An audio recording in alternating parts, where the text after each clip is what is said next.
अगर हम राधा जी की बात करें और कृष्ण का जिक्र ना हो, ये तो संभव ही नहीं है, क्योंकि राधा और कृष्ण हमेशा से एक दूसरे के पूरक रहे हैं और एक ऐसे आत्मिक प्रेम की मिसाल है जो भौतिक सुखों से बहुत परे है।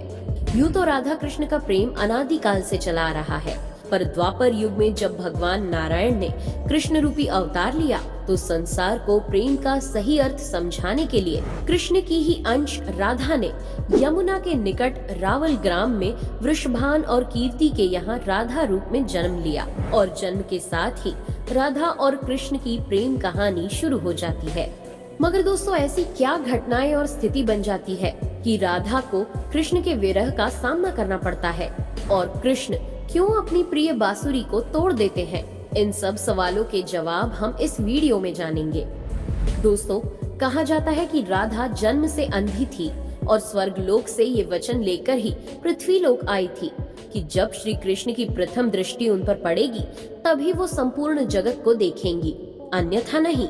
तो देखा आपने कैसे शुरुआत से ही दोनों एक दूसरे से जुड़े रहे हैं। बचपन से ही कृष्ण अपनी लीलाओं और बांसुरी मधुर धुन से पूरे बरसाना वासियों का मन मोहित करते रहते हैं और राधा और कृष्ण तो 8 साल की उम्र से ही अपने प्रेम का आनंद लेने लगे थे। श्री कृष्ण को अपने जीवन में राधा और बांसुरी दो ही सबसे प्रिय थे, जो आपस में एक दूसरे से गहराई से जुड़े थे। जब भी श्री कृष्ण बांसुरी बजाते, राधा उनके पास दौड़ी चली आती और घंटों बांसुरी की धुन में मग्न रहती, जो उनके प्रेम को और बढ़ाता गया। वो यमुना नदी के तट पर बैठकर घंटों समय व्यतीत करते थे, पर उनका ये सुखद समय कुछ ही वर्षों का था, क्योंकि जैसे कृष्ण के मामा कंस को उनके वृंदावन में होने का पता चला, उसने तुरंत ही कृष्ण को मथुरा में युद्ध का निमंत्रण दे दिया, जिसके लिए कृष्ण को अपनी यशोदा माँ और पूरे गांव के साथ राधा को भी छोड़कर जाना था। कृष्ण और राधा दोनों को पहले से पता था कि कृष्ण अब वृंदावन वापस कभी नहीं आ पाएंगे और बहुत समय तक एक दूसरे से मिल भी नहीं पाएंगे। तो इसलिए मथुरा जाने से पहले राधा ने कृष्ण से 2 वचन लिए।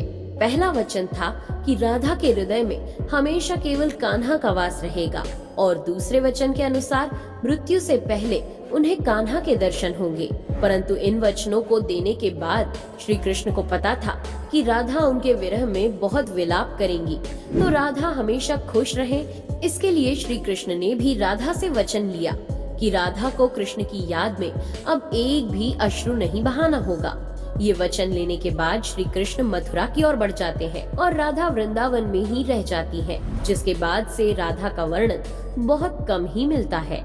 इसके बाद कृष्ण ने मथुरा जाकर कंस का वध किया और अपने माता पिता देवकी वासुदेव को मुक्त कराया और फिर उन्होंने मथुरा से आगे बढ़कर प्रजा की रक्षा के लिए द्वारका नगरी की स्थापना की, जिसके बाद से उन्हें द्वारकाधीश कहा गया।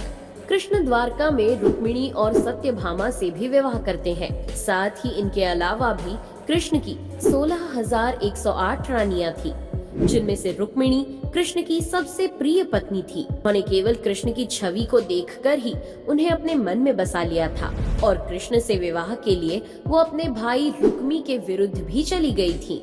प्रेम पत्र के माध्यम से कृष्ण को बुलाकर और कृष्ण के साथ भाग गई थी। फिर उन्होंने कृष्ण के साथ द्वारका नगरी में सुखपूर्वक अपना जीवन व्यतीत किया और कृष्ण भी अपने दैवीय कार्यों में लीन हो गए।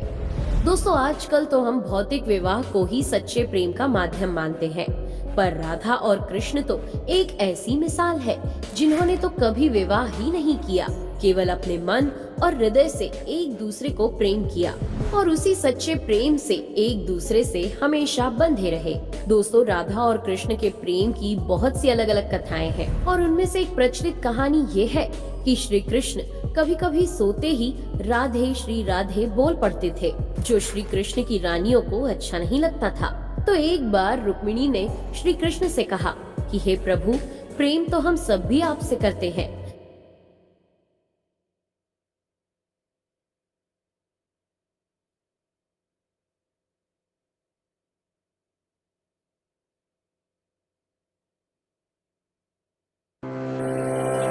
Low risk equals low returns? Not always. Trade in futures and options today. Open your free Demat account now.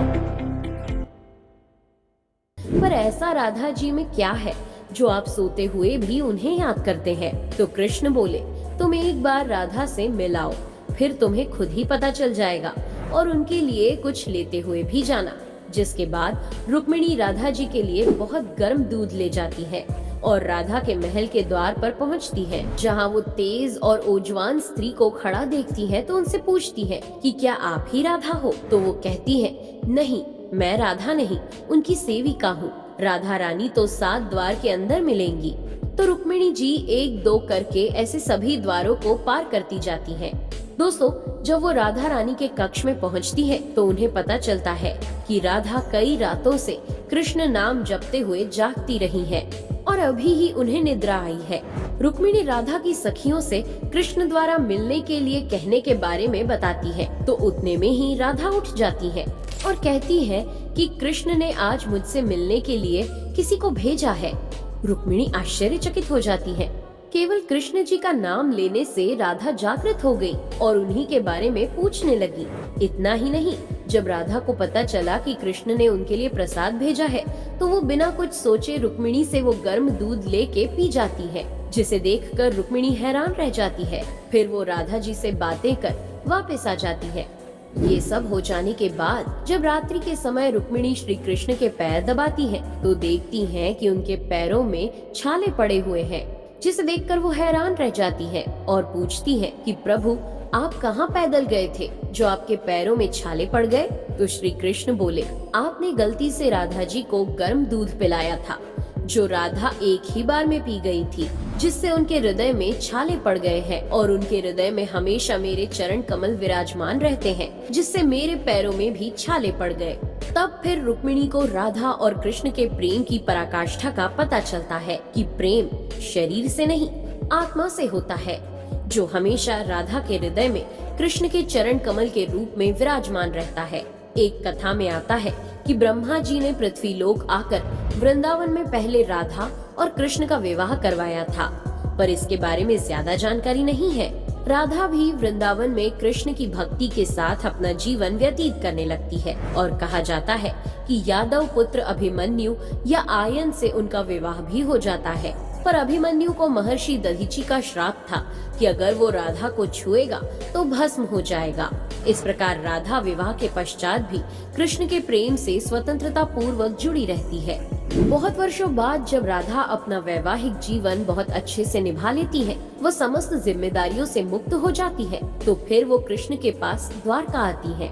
Dwarka पहुंचने के पश्चात राधा और कृष्ण आपस में मौन रहते हुए मन की अभिव्यक्तियों से घंटों एक दूसरे से बातें करते रहे। कृष्ण के अलावा द्वारका में राधा को कोई पहचान भी नहीं पाया।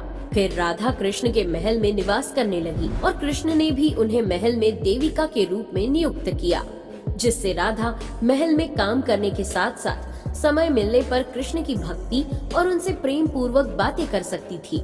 परंतु कृष्ण तो अब अपने राजपाट व अन्य कार्यों में व्यस्त रहते थे।